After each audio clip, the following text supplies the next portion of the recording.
ननद की शादी की उम्र में मॉडर्न सास ने की शादी। सुबह के करीब 10 बजे होते हैं। शिल्पा के घर के सामने एक बड़ी चमचमाती कार आकर रुकती है। कार से एक आदमी उतरता है और सामने गली में खड़ी पड़ोसन पूनम से शिल्पा के घर का पता पूछता है। क्या ये शिल्पा वर्मा का घर है जिनका निशा बैंक्वेट हॉल है? हाँ, बिल्कुल सही जगह आए हैं। यही शिल्पा वर्मा का घर है। पूनम का बताया हुआ पता सुनकर क्लाइंट घर की डोरबेल बजाता है। शिल्पा दरवाजा खोलती है। अरे आइए, मैं बस बैंक्वेट के लिए निकलने ही वाली थी। अरे कोई बात नहीं, हमें थोड़ी जल्दी थी तो सोचा आपसे घर पर मिलकर ही सब फिक्स कर लें। आपके कार्ड पर घर का एड्रेस था इसलिए सीधे यहीं आ गई। शिल्पा क्लाइंट के साथ डील फिक्स करने लगती है। दूसरी तरफ पड़ोसन पिंकी और पूनम आपस में बातें करने लगती हैं। पूनम बहन देख तो, शिल्पा के घर के सामने रोज बड़ी बड़ी गाड़ियां आकर रुकती है, खूब पैसा कमा रही है अपने बैंक्वेट हॉल से। अरे भाई क्या करेगी इस पैसे का? इस उम्र में तो भगवान का नाम लेना चाहिए। ये उम्र इसकी दूसरों की शादी कराने की नहीं, अपने पोता पोती खिलाने की है। हाँ सही कह रही हो तुम। सच बताऊं तो इसका घर पर मन ही नहीं लगता। बाहर रह रहकर लोगों से बात करने की आदत पड़ गई है इसे, वरना हर सीजन में तो शादियां भी नहीं होती। दोनों पड़ोसन आपस में ऐसी ही बातें करने लगती हैं। दरअसल शिल्पा एक विधवा है, लेकिन वो एक मॉडर्न पढ़ी लिखी और खुले विचारों वाली महिला है। अपने पति के मरने के बाद उसने अपना बैंक्वेट हॉल खुद संभाला, अपने दोनों बच्चों को पढ़ा लिखा कर बड़ा किया और बेटे की शादी भी करवाई। यही वजह है कि पड़ोस की औरतें उससे चिढ़ती हैं, क्योंकि वो आत्मनिर्भर है। थोड़ी देर बाद तो फिर मैं आपकी तरफ से डील पक्की समझूं? 100% पक्की। बस हम एक बार बैंक्वेट विजिट करना चाहते हैं। वीडियो में तो हमने पूरा देख लिया था, लेकिन हमारी कुछ छोटी छोटी बातें हैं। बच्चे चाहते हैं कि बैंक्वेट को उसी हिसाब से सजाया जाए, तो वहीं मिलकर डिस्कस कर लेंगे। हाँ जरूर, हम अभी चलते हैं। रुकिए मैं अपना पर्स लेकर आती हूँ। शिल्पा क्लाइंट को अच्छे से खातिरदारी करती है। उसके बाद अपना पर्स लेकर खुद की कार के पास आ जाती है। उधर पिंकी और पूनम अभी भी उसी के बारे में बातें बना रही होती है। देखो रोज कैसे अतरंगी कपड़े पहनती है, खुद को बड़ा मॉडर्न समझती है। इसे नहीं पता कि इन कपड़ों में ये और भी ज्यादा मोटी लगती है। पिंकी और पूनम शिल्पा के बारे में बातें करती रहती है, लेकिन शिल्पा को किसी की बातों से कोई फर्क नहीं पड़ता। वो अपनी कार निकालती है और खुद ड्राइव करके क्लाइंट के साथ बैंक्वेट हॉल पहुंच जाती है। सच में ये बहुत ही सिंपल और सुंदर बैंक्वेट हॉल है। बस हमारी बेटी ने मिरर वाला स्टेज फाइनल किया है, साथ में फायर क्रैकर और स्मोक भी चाहिए। बाकी सब आप अपने हिसाब से डेकोरेट करवा लेना। हाँ ठीक है, आप बिल्कुल टेंशन मत लीजिए। सब कुछ आपकी पसंद के अनुसार होगा और आपको जरूर पसंद आएगा। क्लाइंट शिल्पा को एडवांस पेमेंट करके वहां से चला जाता है। इसी तरह आज का दिन बीत जाता है। अगली सुबह, उठिए, आज आपको ऑफिस नहीं जाना है क्या? देखिए 9 बजने वाले हैं। नितिन जैसे ही आंखें खोलता है उसकी नजर खिड़की पर पड़ती है। अरे वाह, बारिश हो रही है। आपके कहने से उठ तो मैं जाऊंगा, लेकिन ये तो बताओ आज नाश्ते में क्या मिलेगा? नितिन रोमांटिक अंदाज में नेहा का हाथ पकड़कर उसे अपने पास खींच लेता है। नाश्ते में जो आप बोलेंगे वही बन जाएगा। आप एक बार फरमाइश तो कीजिए। वैसे मैंने पनीर के पराठे बनाए हैं। पराठे भी ठीक है, लेकिन बारिश के मौसम में पनीर के पकौड़े हो जाएं तो मजा ही आ जाएगा। ठीक है, अब जल्दी से उठकर तैयार हो जाइए। मैं अभी गर्मा गर्म पकौड़े बना देती हूँ। नेहा अपनी शादीशुदा जिंदगी में बहुत खुश है। नितिन एक अच्छा केयरिंग और खुश मिजाज पति है। नेहा जल्दी से रसोई में जाती है। उसने पनीर के पराठों की तैयारी पहले से ही कर रखी थी, इसलिए वो जल्दी जल्दी पनीर के पकौड़े भी तल देती है। तभी कमरे से निशा रसोई में आती है। वाह भाभी, बड़ी अच्छी खुशबू आ रही है। क्या बना रही हो? अरे आपके भैया का मन पनीर के पकौड़े खाने का कर रहा था, मैंने पराठों के साथ साथ पकौड़े भी बना लिए। इतनी देर में शिल्पा भी अपने कमरे से निकलकर रसोई में आ जाती है। अरे वाह, ये तो बहुत अच्छा किया। बारिश का मौसम हो और पकौड़े मिल जाए तो मजा ही आ जाता है। सभी लोग हंसते बातें करते हैं। तभी नेहा सारा नाश्ता डाइनिंग टेबल पर लगा देती है। उधर नितिन भी नहाकर ऑफिस जाने के लिए तैयार होकर आ जाता है। सच में मजा आ गया नेहा, तुम्हारे हाथों में तो जादू है। तुम जो भी बनाती हो इतना टेस्टी बनाती हो। अपनी तारीफ सुनकर नेहा खुश हो जाती है। इस तरह नाश्ता करने के बाद निशा कॉलेज चली जाती है। नितिन अपने ऑफिस के लिए निकल जाता है और शिल्पा भी बैंक्वेट हॉल चली जाती है। घर पर नेहा घर का सारा काम संभालती है। ऐसे दिन बीतने लगते हैं और एक दिन। हेलो निशा बेबी, कहाँ हो आप? मैं कॉलेज में हूँ, और कहाँ हो सकती हूँ? अच्छा, तो फिर जरा कॉलेज के गेट पर आना। कुणाल, डोंट से कि तुम कॉलेज के बाहर खड़े हो। नहीं बाबा, मैं कहाँ कह रहा हूँ, तुम खुद आकर देख लो। निशा खुशी से उछलते हुए कॉलेज के गेट पर आती है। सामने कुणाल खड़ा होता है। वो कुणाल को देखते ही उसे गले से लगा लेती है। यार सच में बहुत मन कर रहा है तुम्हें देखने का, लेकिन इसीलिए मिलने को नहीं बुलाया कि कॉलेज का फाइनल ईयर चल रहा है, पढ़ाई का बहुत प्रेशर है और अगले हफ्ते से एग्जाम भी है। हाँ मुझे पता है, लेकिन अभी एक हफ्ता है ना, थोड़ा रिलैक्स करो। चलो कहीं बाहर खाने पीने चलते हैं। निशा कुणाल से प्यार करती है। कुणाल की अभी नई कंपनी में नौकरी लगी है। दोनों कॉलेज के पास वाले रेस्टोरेंट में जाकर बैठ जाते हैं। हाँ जी, तो कब तक मुझे ऐसे गर्लफ्रेंड की तरह डेट पर ले जाते रहोगे? अब मुझे भी वाइफ का टैग चाहिए। निशा की बात सुनकर कुणाल मुस्कुराने लगता है। अरे मैं तो कब से तुम्हारे इंतजार में बैठा हूँ। देखो अब तो जॉब भी लग गई है, अब तुम बताओ क्या करना है? आ जाऊं तुम्हारे घर सीधा रिश्ता लेकर? नहीं बाबा, सीधे नहीं। लोग क्या कहेंगे कि मैंने लव मैरिज की है। मम्मी की परवरिश पर सवाल उठाएंगे। देखो मेरे पास सोचने का टाइम है, लेकिन तुम सोचो कि हमारी लव मैरिज को लव कम और अरेंज मैरिज ज्यादा कैसे बनाया जा सकता है। निशा की बात सुनकर कुणाल हंसने लगता है। ठीक है बाबा, मैं ही सोचूंगा, तुम आराम से अपने एग्जाम पर ध्यान दो। दोनों एक दूसरे से बातें करते हैं, खाना खाते हैं। उसके बाद कुणाल निशा को कॉलेज छोड़ देता है और खुद अपने घर चला जाता है। शाम को जब निशा कॉलेज से घर आती है तो क्या बात है, आज आने में थोड़ी देर हो गई आपको? हाँ भाभी, वो मुझे आपको कुछ बताना है। हाँ हाँ बताओ। वो मैंने आपको बताया था ना, एक लड़का है कुणाल, बहुत अच्छा है। उसकी नई जॉब लगी है इन्फोसिस कंपनी में। दरअसल वो मेरा बॉयफ्रेंड है, मैं उससे प्यार करती हूँ। क्या सच में? इतनी बड़ी बात तुमने अभी तक मुझसे छुपा कर रखी। भाभी please don't take it wrong, मैं बस सही समय का इंतजार कर रही थी। अब कुणाल की जॉब लग गई है तो उसकी मम्मी ने उसके लिए रिश्ते देखना शुरू कर दिया है, लेकिन वो शादी मुझसे ही करेगा और मैं चाहती हूँ कि रिश्ता अरेंज मैरिज की तरह हो। अच्छा जी, बहुत अच्छा प्लान किया है तुम दोनों ने। मतलब प्यार भी मिल जाए और लोगों को पता भी ना लगे। नेहा की बात सुनकर निशा शर्मा जाती है। इधर नेहा वापस अपने काम में लग जाती है। अगली सुबह सभी लोग नाश्ता कर रहे होते हैं।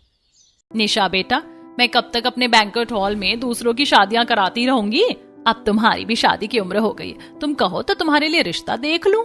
इससे पहले कि निशा कुछ कह पाती तुरंत नेहा बोल पड़ती है। मम्मी जी, मेरी मम्मी ने एक रिश्ता बताया है। बहुत अच्छा लड़का है, इन्फोसिस कंपनी में है और बहुत अच्छा पैकेज ले रहा है। हमारी निशा के लिए खुद रिश्ता आया है। आप कहो तो एक बार लड़के वालों से मिल लेते हैं। भाभी मुझे अभी शादी नहीं करनी है।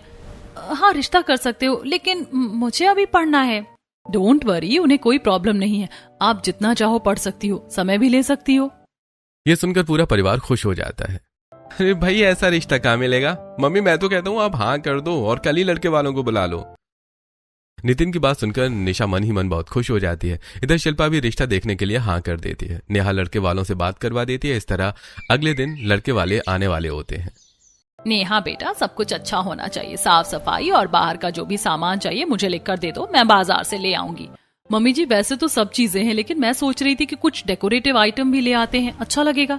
मैंने परसों ही एक बहुत अच्छी दुकान देखी थी जहाँ फ्लावर वास और बाकी डेकोरेटिव सामान बहुत अच्छा था। मैं वहीं से कुछ खरीद लाती हूँ।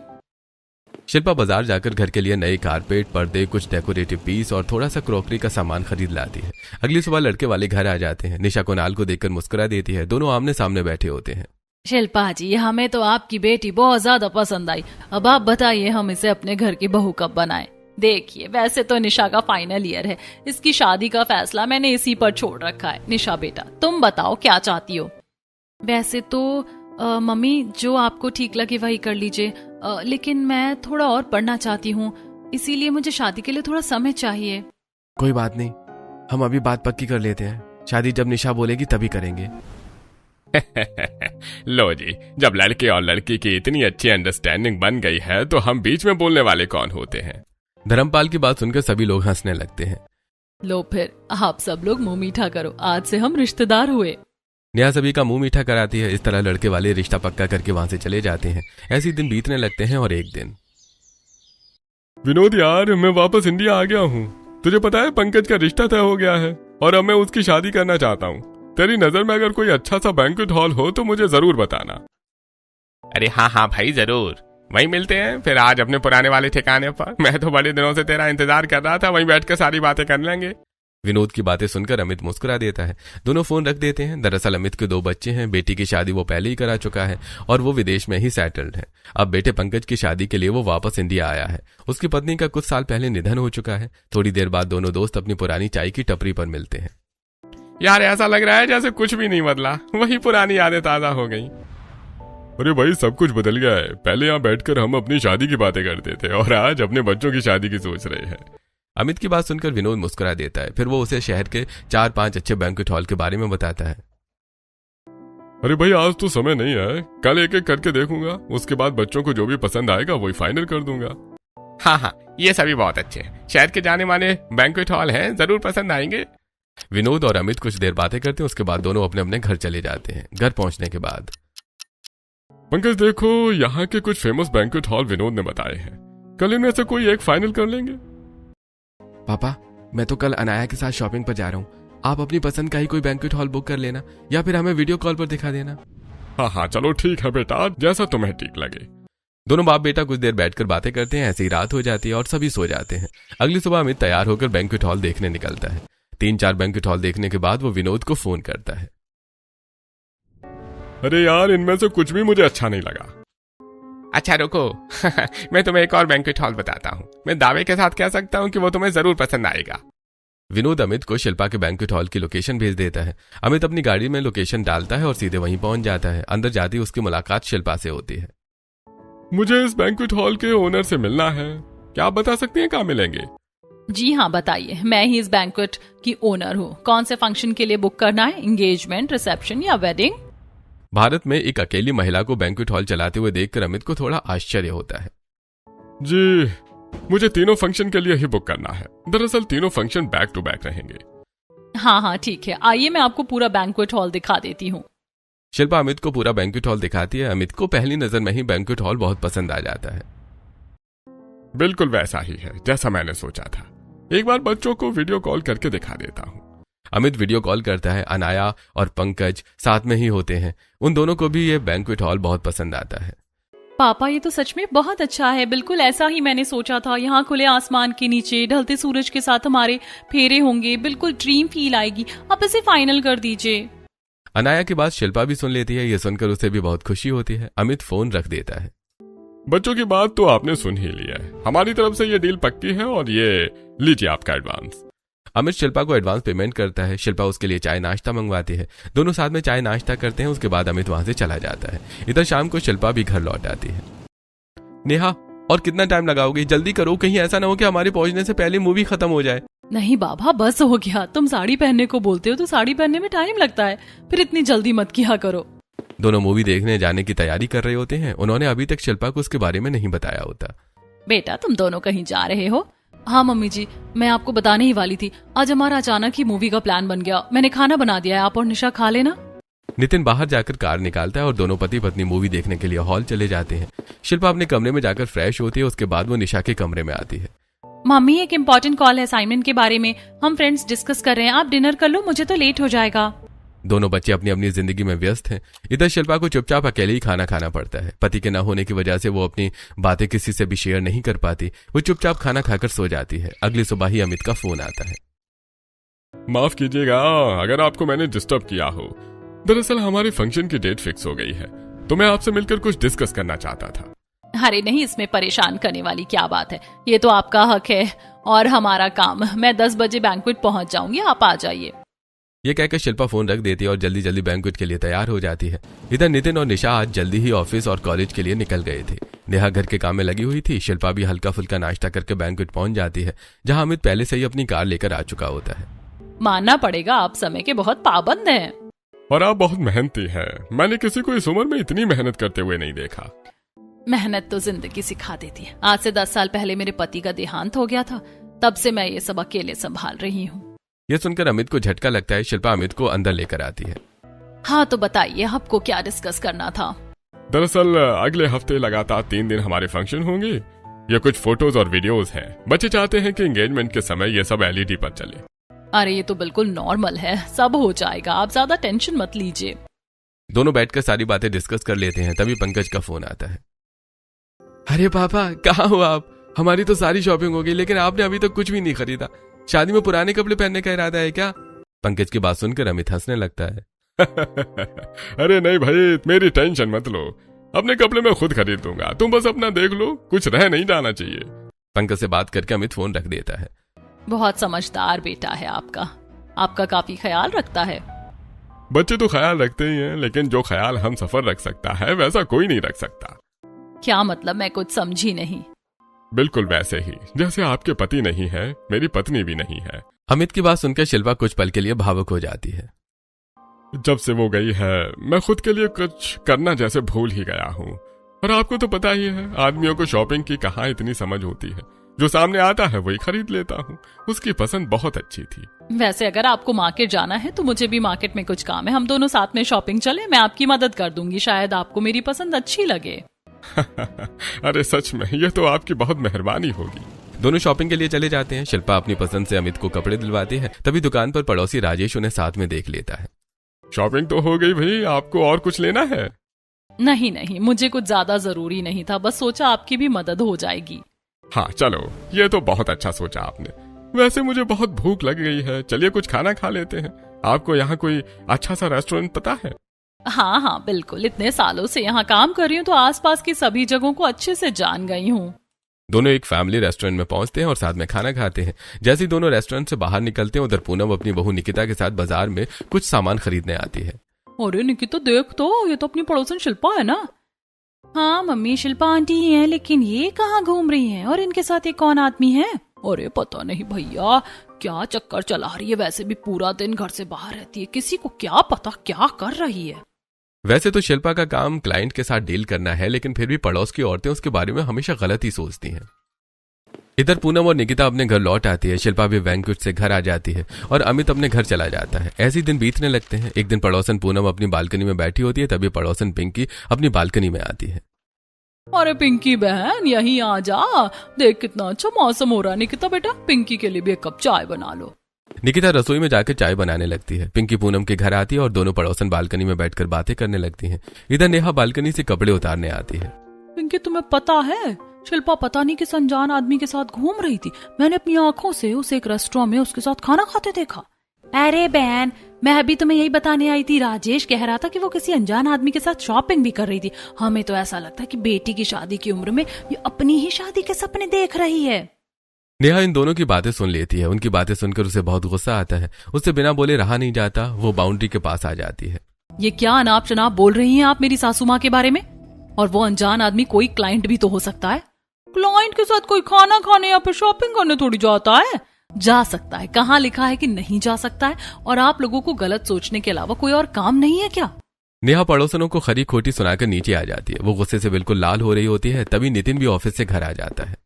क्या हुआ, तुम इतनी गुस्से में क्यों हो? पता नहीं है पड़ोसन मम्मी जी को लेकर कैसी कैसी बातें बना रही है। कह रही थी किसी अनजान आदमी के साथ घूमती हैं, खाना खाती हैं, शॉपिंग करती हैं।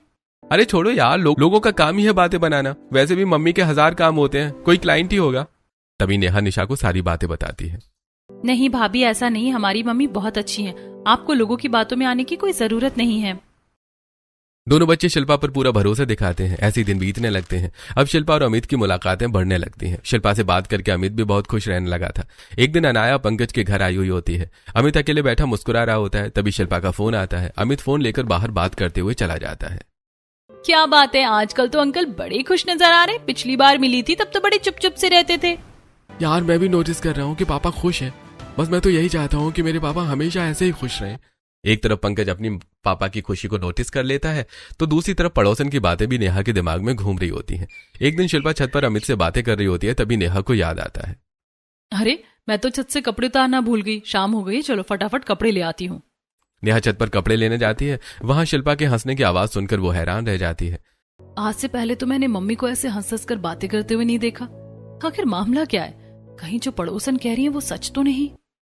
नेहा को थोड़ा शक होने लगता है और अब वो शिल्पा पर नजर रखने लगती है। ऐसे ही दिन बीतने लगते हैं और एक दिन सभी लोग नाश्ता कर रहे थे। तभी शिल्पा का फोन बजता है। स्क्रीन पर अमित जी लिखा होता है। बस अब बहुत हो गया, मुझे मम्मी जी से पूछना ही पड़ेगा कि आखिर ये अमित जी कौन है जिनका फोन हर वक्त इनके पास आता रहता है। मम्मी जी सच सच बताइए, ये अमित जी कौन है जिनसे आप पूरा दिन हंस हंस कर बातें करती रहती है? अरे मैं तो तुम सबको बताने ही वाली थी, अच्छा हुआ तुमने पूछ लिया। दरअसल अमित की पत्नी का 10 साल पहले देहांत हो गया था और मैं उनसे शादी करना चाहती हूँ। उन्हें भी कोई एतराज नहीं है। यह सुनकर तीनों के पैरों तले जमीन खिसक जाती है। मम्मी आप होश में तो हो? आप क्या कह रही हो? बच्चों की शादी की उम्र में आप अपनी शादी के बारे में सोच रही हो? आपको शर्म आनी चाहिए। हाँ बिल्कुल भैया, सही कह रहे हैं। जब मेरे ससुराल वालों को पता लगेगा तो वो क्या सोचेंगे? हाँ सच में, मोहल्ला और पड़ोस क्या कहेगा? वैसे भी पड़ोसन पहले ही आपके बारे में उल्टी सीधी बातें बना रही हैं। मुझे मोहल्ले, पड़ोस और रिश्तेदारों की बातों से कोई फर्क नहीं पड़ता, लेकिन तुम लोग क्या सोचते हो उससे मुझे जरूर फर्क पड़ता है। मम्मी मेरी तरफ से तो बिल्कुल ना है, मैं ऐसा कभी नहीं होने दूंगा। हाँ मुझे भी ये मंजूर नहीं है। तीनों साफ मना कर देते हैं। शिल्पा बहुत दुखी हो जाती है। मैंने तुम लोगों को पढ़ा लिखा कर काबिल बनाया, हमेशा तुम्हें अपने से पहले रखा, और अब अगर मैं अपने लिए कुछ सोच रही हूँ तो तुम्हें इतनी परेशानी हो रही है। तीनों कुछ नहीं बोलते और चुपचाप अपने अपने कमरों में चले जाते हैं। इधर शिल्पा भी बैंक्वेट हॉल चली जाती है। वो अमित को फोन करके सारी बातें बता देती है। अरे बच्चों का ऐसा रिएक्शन करना स्वाभाविक है। अभी हमारा समाज इतना विकसित नहीं हुआ कि वो विधवा विवाह को आसानी से स्वीकार कर सके। अमित शिल्पा को समझाता है। एक तरफ शिल्पा के बच्चे हैं जो उसकी शादी के खिलाफ हैं, दूसरी तरफ पंकज है जो हमेशा से चाहता है कि उसके पापा को जीवन साथी मिले। ऐसे दिन बीतने लगते हैं। निशा और नितिन पहले से ही अपनी जिंदगी में व्यस्त थे, लेकिन अब वो शिल्पा से नाराज भी रहने लगे थे। एक दिन कुणाल निशा को वीडियो कॉल करता है। क्या हुआ, तुम्हारा मुंह क्यों बना हुआ है? तुम इतनी उदास क्यों लग रही हो? कुछ नहीं, बस ऐसे ही, शायद एग्जाम का स्ट्रेस होगा। नहीं, कोई और बात है। तुम मुझसे कुछ छुपा रही हो, जल्दी जल्दी बताओ। चलो। कुणाल के जिद करने पर निशा को सच बताना पड़ता है। यार मम्मी अपनी शादी की बात कर रही है, अब तुम ही बताओ, बच्चों की शादी की उम्र में वो शादी करेंगी तो क्या अच्छा लगेगा? कितनी पागल हो तुम। अरे आंटी बिल्कुल सही कह रही हैं। जो हुआ वो भगवान की मर्जी थी, लेकिन उन्हें अपनी जिंदगी जीने का एक और मौका तो मिलना ही चाहिए। ये क्या कह रहे हो तुम? ये सब बातें किताबों में अच्छी लगती हैं, हकीकत में नहीं। कुणाल निशा को बहुत समझाने की कोशिश करता है, लेकिन वो उसकी एक भी बात नहीं मानती। कुछ देर बातें करने के बाद दोनों फोन रख देते हैं। ऐसे ही दिन बीतने लगते हैं। इधर नेहा, निशा, नितिन सब लोग शिल्पा से नाराज हैं और उससे बात भी नहीं करते। एक दिन, नेहा बेटा जल्दी डिनर लगा दो, मुझे भूख लगी है। नेहा शिल्पा के लिए खाना टेबल पर रख देती है, लेकिन बाकी तीनों अपने अपने कमरों में ही खाना खाते हैं। तुम लोग यहीं बैठकर खाना खा लो, मैं ही उठकर चली जाऊंगी। अपने बच्चों के इस व्यवहार से शिल्पा बहुत उदास हो जाती है। तीनों न उससे ठीक से बात करते हैं और न ही उसका हाल पूछते हैं। ऐसे दिन बीतने लगते हैं और शिल्पा चुप चुप रहने लगती है। एक दिन, नितिन तुम कितने लापरवाह हो, मेरा बर्थडे आने वाला है, ना कोई सेलिब्रेशन का सोचा है और ना ही कोई गिफ्ट, उल्टा मुझे ही तुम्हें याद दिलाना पड़ रहा है। यार मुझे याद है, लेकिन हर बार तुम्हें प्री बर्थडे सेलिब्रेशन चाहिए होता है, इसलिए मैंने पहले से ही कैंडल लाइट डिनर बुक कर रखा है। अब तुम फटाफट तैयार हो जाओ, आज की ही बुकिंग है। यह सुनकर नेहा बहुत खुश हो जाती है। वो जल्दी जल्दी तैयार हो जाती है। दोनों शिल्पा को बिना कुछ बताए कैंडल लाइट डिनर के लिए निकल जाते हैं। जैसे ही दोनों रेस्टोरेंट पहुंचते हैं, उनकी टेबल बहुत खूबसूरती से सजाई हुई होती है। दोनों बैठकर खाना खाने लगते हैं। तभी उनकी नजर पास वाली टेबल पर पड़ती है, जहां एक बुजुर्ग दंपत्ति बैठे थे। दोनों एक दूसरे का बहुत प्यार से ख्याल रख रहे होते हैं। देखो कितना प्यार है इन दोनों में, इस उम्र में भी अंकल आंटी का इतना ख्याल रख रहे हैं। सोचो हमारी उम्र में हमारा क्या हाल होगा। हाँ, मैं भी यही सोच रहा हूँ, लेकिन डोंट वरी डार्लिंग, मैं भी तुम्हारा ऐसे ही ख्याल रखूंगा। यह कहकर नितिन सोच में पड़ जाता है। मम्मी को भी तो पापा की जरूरत होती होगी, उनका भी मन करता होगा कि कोई उनके साथ बाहर जाए, उनका ख्याल रखे। दूसरी तरफ नेहा भी यही सोचने लगती है। इस अंकल को देखकर तो मम्मी की बात बिल्कुल गलत नहीं लगती, उन्हें भी अपनी जिंदगी जीने का एक मौका मिलना चाहिए। दोनों अपना कैंडल लाइट डिनर एंजॉय करते हैं और फिर घर लौट आते हैं। घर आने के बाद नेहा उस अनजान आदमी का पता लगाने की कोशिश करती है जिससे शिल्पा बातें करती थी। एक सुबह शिल्पा नहाने के लिए जाती है। नेहा चुपके से उसके फोन से अमित जी वाला कॉन्टेक्ट नंबर ले लेती है और उन्हें फोन करके मिलने के लिए बुलाती है। अरे क्या हुआ, आपने अचानक मुझे यहाँ मिलने क्यों बुलाया? देखिए मुझे पता है कि आप मम्मी जी को पसंद करते हैं और उनसे शादी भी करना चाहते हैं। मैं सच में चाहती हूँ कि मम्मी जी को भी अपनी जिंदगी जीने का एक मौका मिले। बेटा, हमने अकेले जीवन का सफर कैसे गुजारा है ये सिर्फ हम ही समझ सकते हैं। हमें पता है कि समाज हमारी शादी को आसानी से स्वीकार नहीं करेगा, लेकिन समाज के डर से हमें अपनी खुशियों का बलिदान भी नहीं देना चाहिए। आपसे मिलने से पहले मेरे विचार कुछ और थे, लेकिन आपको देखकर पूरी तरह बदल गए हैं। नेहा और अमित बहुत देर तक बातें करते हैं। नेहा को भी अमित एक बहुत अच्छे इंसान लगते हैं। इसके बाद वो घर लौट आती है। क्या करूं, अगर नितिन और निशा को बोलूंगी तो ये दोनों तुरंत मना कर देंगे। समझ नहीं आ रहा इन्हें कैसे मनाऊं। ऐसे दिन बीतने लगते हैं। एक दिन कुणाल निशा से मिलने जाता है। कुणाल, कार पार्क कर दो, आज मेरा तुम्हारे साथ वॉक करते हुए बातें करने का मन है। कोई बात नहीं बेबी, जैसे आपको अच्छा लगे, मैं तो वैसे ही हमेशा तैयार हूँ। कुणाल कार पार्क कर देता है। दोनों पार्क में टहलते हैं। उसके बाद एक सुनसान सड़क की तरफ निकल जाते हैं। तभी उनकी नजर सामने हो रहे एक झगड़े पर पड़ती है। अरे तुम लोगों को क्या लगता है मेरे पास कुछ नहीं है? यह घर दौलत सब मेरी है और ये तुम्हारी माँ बाद में है मेरी पहली पत्नी है। खबरदार इसे कुछ कहा तो।